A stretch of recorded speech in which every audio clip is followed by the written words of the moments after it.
Просечната месечна исплатена нето плата по вработен во декември 2025 година изнесувала 46.889 денари и е повисока за 7,6% во однос на декември 2024 година, соопшти Државниот завод за статистика.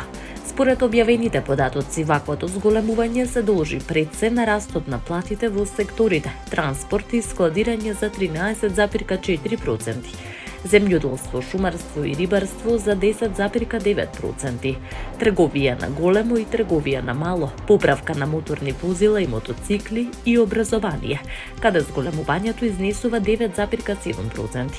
Во однос на претходниот месец, порас на просечната нето плата е забележан во секторите транспорт и складирање за 12,8%, рударство и вадење на камен за 9% и градежништво за 7%. Просечната месечна исплатена бруто плата во декември 2025 година изнесувала 70.520 денари.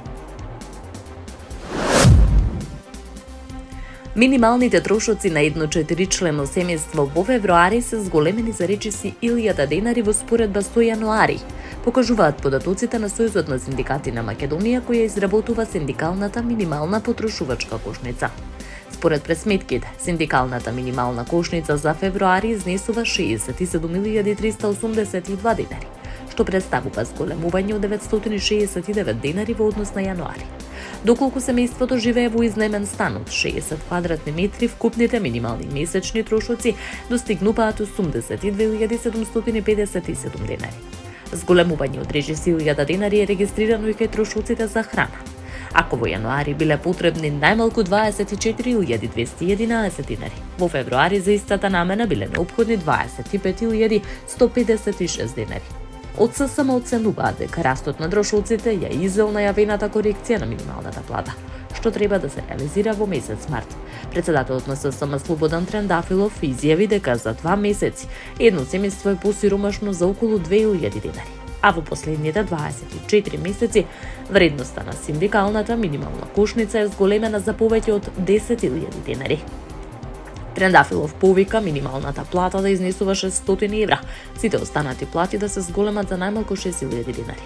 Од ССМ најавуваат дека и оставаат простор на владата и на работодавачите до крајот на февруари да постигнат договор за зголемување на минималната плата. Во спротивно ќе следуваат нови протести и организирање генерален штрајк. Министерот за надворешни работи и надворешна трговија Тимчо Моцунски остварил телефонски разговор со новоименуваната министерка за надворешни работи на Бугарија, Надежда Ненски, соопшти тој преку објава. Денес остварив телефонски разговор со новоименуваната министерка за надворешни работи на Република Бугарија, Надежда Ненски, наведе Моцунски, додавајќи дека ја упатил искрени честитки по повод нејзиното именување и посакал успех во извршувањето на функцијата. Во разговорот бил нагласен принципот на добрососедство во односите меѓу двете земји. Односите треба да се градат врз принципите на добрососедство, пријателство и конструктивна соработка, посочил Моцунски. Министерот информираше дека иницирал и билатерална средба со бугарската министерка, која би се реализирала во наредниот период. Управата за хидрометеоролошки работи информира дека во текот на изминатата ноќ во целата земја имало повремени врнежи од дожд со послаб интензитет и со прекини. Слаби врнежи се очекуваат и во текот на денешниот ден. Поради заситеноста на почвата со влага, можно е локално зголемување на водостоите на реките и појава на заезерување. Од Управата за хидрометеоролошки работи посочуваат на особено внимание во горниот дел од сливот на реката Вардар, каде водостојот и понатаму е висок и постои можност за локални излевања и задржување на водата. Слична состојба се очекува во сливот на реката Црна, во Струмичката котлина, во Струшкото поле, како и во останатите рамничарски подрачја. Иако врнежите не се очекува да бидат обилни, можат да предизвикаат покачување на водостоите на помалите реки и суводолиците низ земјата. УХМР апелира на внимателно движење покрај реките и суводолиците во текот на денот.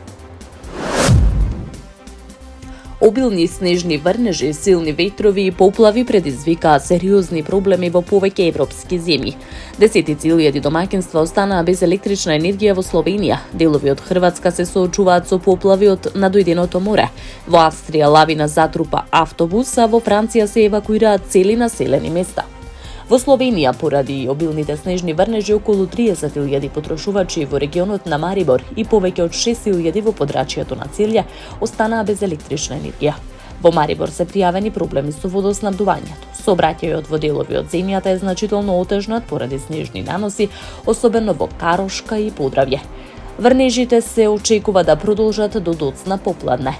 На хрватскиот далматински брег циклонска плима и силен јужен ветер предизвикаа поплави. Морето навлезе во куќи во шибеничката населба Долац, критична состојба имаше и во Каштела, Сплит, Трогир и Начиово. Комбинацијата од низок воздушен притисок, силни ветрови и обилен дожд доведе до нагло зголемување на нивото на морето и преоптоварување на одводните системи. Во Франција 3 департмани се под црвено предупредување поради поплави, уште 14 се под портокалова тревога. Во департманот Мен и Лоара е евакуиран цел град поради порастот на реката Сард, чиј водостој достигнал 6,63 метри. Централните делови на Анжи и Санд се делумно под вода. Штети се пријавени на земјоделски површини во регионот Лот и Гарона.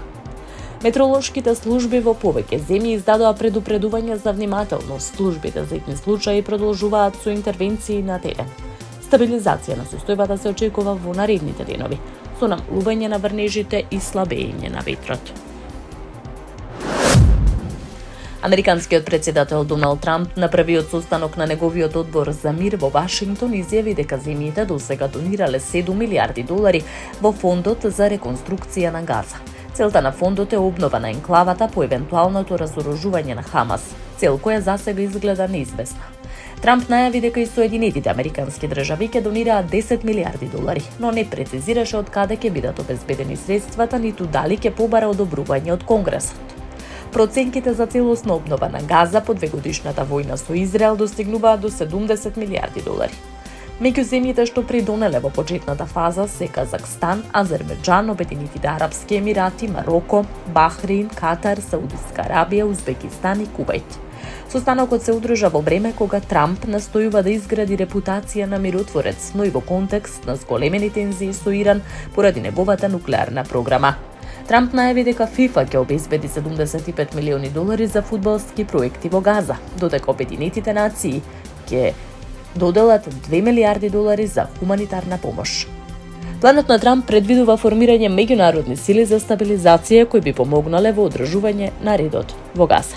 Хамас засега одбива да го предаде оружјето, стравувајќи од израелски одмазди. Трамп изрази надеж дека употребата на сила ќе биде непотребна, но изјави дека останува да се види дали ветувањата за разоружување ќе бидат исполнети.